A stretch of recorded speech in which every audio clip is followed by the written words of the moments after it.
நீர்கொழும்பிலிருந்து பொத்துவில் வரையான கடற்பரப்புகளுக்கு உயர் அலை எச்சரிக்கை. கிள்ளச்சியில் புலிகளின் பயிற்சி முகாம் இயங்குகிறதா, உண்மை என்ன? அரசாங்கம் தெளிவுபடுத்தல்.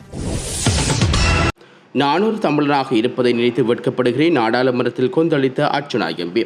தினம் சுகாதார அமைச்சருடைய கைக்கு இந்த பந்து பரிமாறப்பட்டிருக்கிறது. கல்முனை ஆதார வைத்தியசாலையில்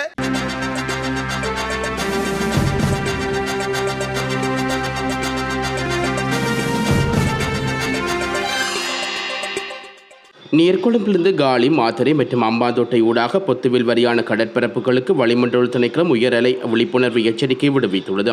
நேற்று மாலை 5:30 மணிக்கு வெளியிடப்பட்ட இந்த எச்சரிக்கை புதன்கிழமை மாலை 5:30 வரை அமுலில் இருக்கும்.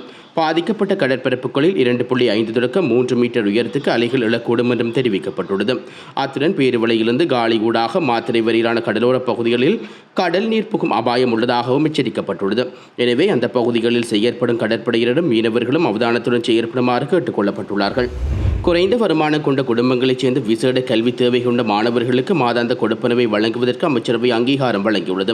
2026 ஆண்டுக்கான வரவு செலவு திட்டத்தின் மூலம் இவ்வாறான மாணவர் ஒருவருக்கு மாதாந்தம் 5000 ரூபாய் வீதம் கொடுப்பனவு வழங்க முன்மொழியப்பட்டிருந்தது. இதற்காக நாடளாவிய ரீதியில் விண்ணப்பங்கள் கோரப்பட்ட நிலையில் குறைந்த வருமானம் கொண்ட குடும்பங்களைச் சேர்ந்த 5530 விசேட தேவையுடைய மாணவர்கள் இதற்கான தகமைகளை பெற்றுள்ளார்கள்.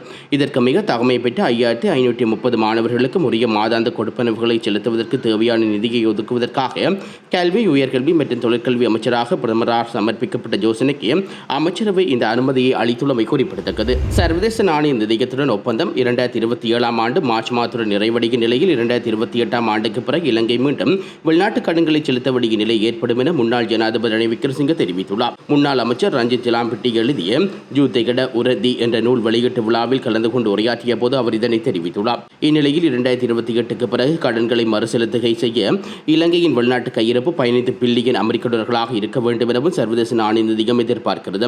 எனினும் இந்த வருட முடிவில் மத்திய வங்கியில் 8 பில்லியன் டாலர்கள் கையிருப்பை மட்டுமே எதிர்பார்க்கிறது. இதன் காரணமாக மேலும் 6 பில்லியன் டாலர்களை தேட வேண்டிய நிலை ஏற்பட்டுள்ளது. எனவே அந்த 6 பில்லியன் டாலர்களை திரட்டுவதற்கான முறையான வேலை திட்டம் ஒன்றை உறுதியாக வகுக்க வேண்டும் என்றும் வலியுறுத்தப்பட்டுள்ளது.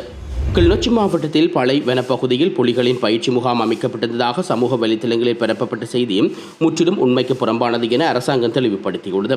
அமைச்சரவை தீர்மானங்களை அறிவிக்கும் ஊடகவியலாளர் சந்திப்பில் இது தொடர்பில் எழுப்பப்பட்ட கேள்விக்கு பதிலளிக்கும் போது இதனை தெரிவித்த அமைச்சரவை பேச்சாளரும் அமைச்சருமான நளித ஜேதிச இது குறித்து நடத்தப்பட்ட விசாரணையில் அது உண்மைக்கு புறம்பானது என்று தெளிவுபடுத்தியுள்ளார். கிளிநொச்சி அக்கராயங்குளம் காவல் எல்லைக்குட்பட்ட கண்ணைக்குளம் மேற்கு கிராம உத்தியோகத்தர் பிரிவில் உள்ள பகுதிகளில் உள்ள இடம் ஒன்றை இலக்கு வைத்து இத்தகைய தகவல் வெளியாகியுள்ளது. குறித்த பகுதியானது 1919 ஆண்டு இலக்கம் 7064 கொண்ட வர்த்தமானி அறிவித்தல் மூலம் பாதிக்கப்பட்ட வனப்பகுதியாக பிரகடனப்படுத்தப்பட்ட ஒன்றாகும்.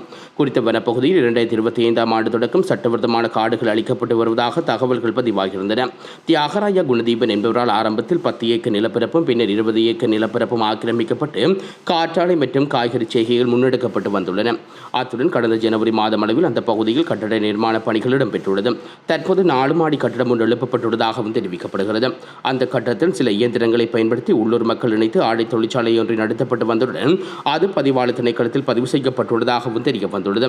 வனவள திணைக்களம் மற்றும் காவல்துறையினால் குறித்த பகுதியில் பலமுறை சோதனை நடத்தப்பட்டு சில ஆக்கிரமிப்புகள் தொடர்பிலும் நீதிமன்றத்தில் வழக்குகள் தாக்கல் செய்யப்பட்டுள்ளது. கடந்த பிப்ரவரி 6 கிளிநொச்சி நீதிவான் நீதிபதியால் குறித்த சந்தேக நபர் அந்த காணிக்குள் நுழைவதற்கு தடை விதிக்கப்பட்டது. பிப்ரவரி 14 அந்த தடையை நீக்குமாறு அவர் நீதிமன்றத்தை கோரிய போதும் அந்த கோரிக்கை நிராகரிக்கப்பட்டுள்ளது.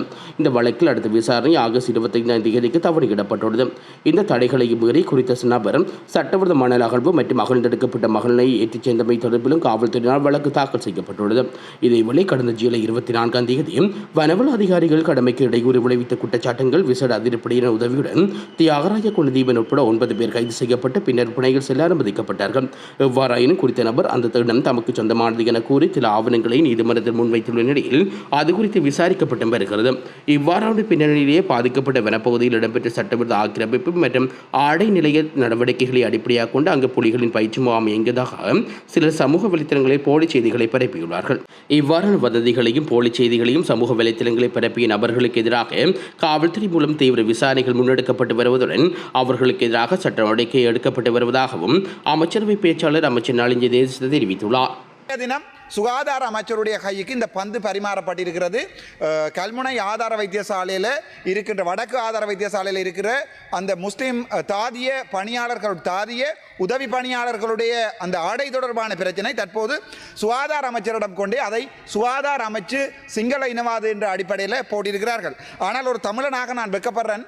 இன்றைய தினம் அரசாங்க ஆளுங்கட்சியில் இருக்கிற தமிழ் மற்றும் முஸ்லீம் பாராளுமன்ற உறுப்பினர்கள் ஒன்றாக கதைத்ததாக ஒரு வீடியோ இருந்தது. நான் பார்த்தேன், யாராப்பா இதில் ஒரு தமிழன் ஒருத்தன் இருந்து காய்க்கிறான்னு போய் பார்த்தா இளங்குமரன் என்டிஐயோ. இளங்குமரனுக்கு இது சம்பந்தமாக எந்த அறிவும் இல்லை. ஆகவே சுகாதார அமைச்சருடன் நான் சொல்ல விரும்புகிறது, இந்த உங்களுடைய அரசாங்கத்துக்கு இப்போது தெளிக்கப்படுகின்ற இந்த இனவாதம் என்கின்ற பெயர்ல இருந்து நீங்கள் விலத்த வேணுமாக இருந்தால் தாம வினாடி දෙකයි කියලා තියෙන්නේ. මේ මම මේ බලාගෙන ඉන්නේ. විනාඩි 2යි කියලා තියෙන්නේ. අවසන් කරන්න කිව්වා. විනාඩියකින් අවසන් කරන්නකො ඔබතුමා. බලන්නකෝ ඔයගොල්ලෝ වැඩ මම තව සතියින් ඉවතලා යනවා. මම දැන් අද දැක්කා මේ ඔක්කොටම පෙන්නන්නේ මේ ස්කූම් කරලා පෙන්නන්න විනාඩි 2යි නෑ ඔබතුමාට විනාඩි 2 හරිනම් මම විනාඩි 2කට ඉස්සෙල්ලා කියන්න ඕන අවසන් කරන්න කියලා. ඒක නිසා තමයි විනාඩියෙන් අවසන් කරන්න කියන්නේ. වාඩිලා ඉඳා. මම මේ සතියෙන් යනවා. හැබැයි ඔය කත වැඩ කරන්න එපා. මේ මම ස්ටොප් වෝච් එක දාගෙන ඉන්නේ. ඔබතුමා අවසන් කරන්න ඉක්මනට. විනාඩි ඉවරයි. විනාඩි 3ක් ඉවරයි කියලා. ලැජ්ජා මට විනාඩිය දෙන්න කතා කරනවා කරලා. ඒ නිසා මේ ජරා වැඩක් නේ කරන්නේ. මේ ස්ටොප් වෝච් එක තාම එනවා විනාඩි 2යි 4යි. පට්ට ජත් ඔබතුමා අවසන් කරන්න ඉක්මනට. උඩට බෑ නෑ ඔබතුමා කරන්න ජරා අවසන් වෙලා තියෙනවා ඒකයි කියන්නේ. හරිද? මේ මට විනාඩිය දෙන්න කරුණා කරලා මම කතාව ඉවර කරන්න. ඒ නිසා கையூட்டல் ஊழல் ஒழிப்பு ஆணைக்குழுவில் கைது செய்யப்பட்ட முன்னாள் அமைச்சர் கெஹிலிய ரங்குபெலவும் கொழும்பு பிரதான நீதிவான் அசங்க எஸ் போதகமே இன்று பிணையில் செல்ல அனுமதி வழங்கியுள்ளார். இதன்படி சந்தேக நபரை தலா 50 லட்சம் ரூபாய் பெறுமதியான 2 சரீர பிணைகளில் செல்ல உத்தரவிடப்பட்டதாக நீதிவான் அவரது வெளிநாட்டு பயணங்களுக்கு தடை விதித்துள்ளார். கையூட்டல் ஊழல் ஆணைக்குழுவினால் முன்வைக்கப்பட்ட விடயங்களை பரிசீலித்த பின்னரே நீதிமன்றம் இந்த உத்தரவை பிறப்பித்துள்ளது.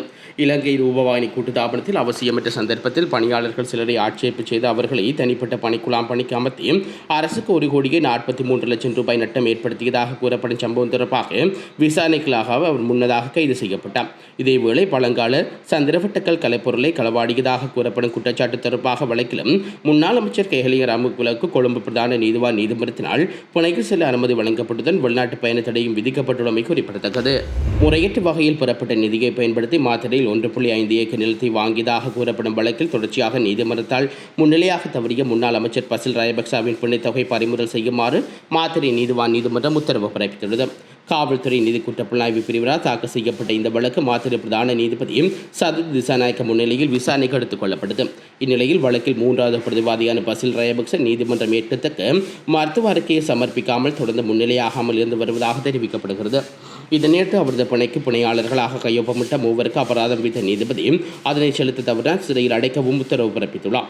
அத்துடன் பசில் ராயபக்சாவுக்கு எதிராக பிறப்பிக்கப்பட்ட திறந்த பிடியாணை எதிர்வரும் அக்டோபர் 27ஆம் தேதி வரை நீடிக்கப்பட்டுள்ளது.